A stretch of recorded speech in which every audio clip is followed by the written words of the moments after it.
কে রশি লাগলে রশি নে হত্যাকারীর ফাঁসি দে তুমি কে আমি কে তুমি কে আমি কে বিচার চাই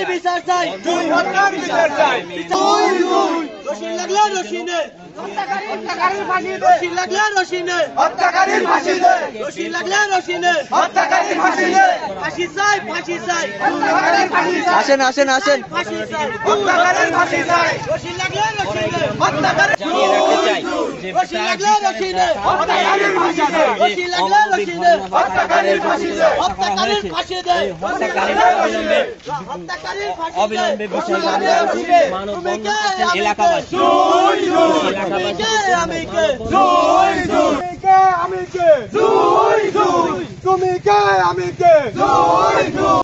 আজকে আমরা এখানে উপস্থিত হয়েছি অনেক হৃদয় বিদারক একটা ঘটনা ঘটেছে তার জন্য।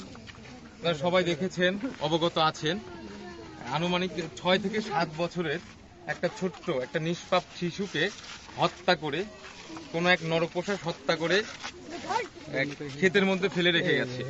এটা কোনো সুস্থ মানসিক হৃদয়ের মানুষের কাজ হতে পারে না। যে হত্যা করেছে এই ছোট্ট বাচ্চার সাথে কারোর কোনো শত্রুতা থাকতে পারে না। আমরা খোঁজ নিয়ে দেখেছি তার এই বাচ্চাটার বাবা মা অনেক ভালো মানুষ, এই পরিবারের কারোর সাথে কারোর কোনো শত্রুতা নেই। যে এই কাজটি করেছে সে অবশ্যই বিকৃত মানসিকতার অধিকারী, অবশ্যই নেশাগ্রস্ত কেউ, কিংবা অবশ্যই কোনো নরপোষাস কোনো ধর্ষকের কাজ। এটা আমরা দেখেছি, তার মুখে এসিড লেগে আছে, যা দেখে আমরা আমাদেরকে ধরে রাখতে পারতেছি না। এই রকম কাজ এর আগেও বাংলাদেশে ঘটেছে। আমরা কিছুদিন আগে দেখেছি আছিয়ার হত্যা নিয়ে, আছিয়াকে হত্যা করা হলো, তার বিচার এখনো হয়নি।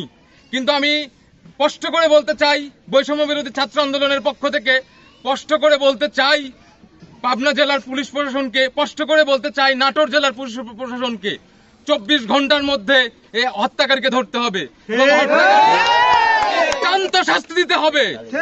এই হত্যাকারীর দৃষ্টান্ত শাস্তি না দেওয়া পর্যন্ত আমরা থামবো না।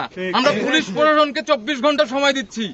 24 ঘন্টার মধ্যে এই হত্যাকারীকে শনাক্ত করতে হবে, আইনের আওতায় আনতে হবে এবং দৃষ্টান্তমূলক শাস্তি দিতে হবে। তুমি কে আমি কে তুমি কে আমি কে রশি লাগলে রশি নে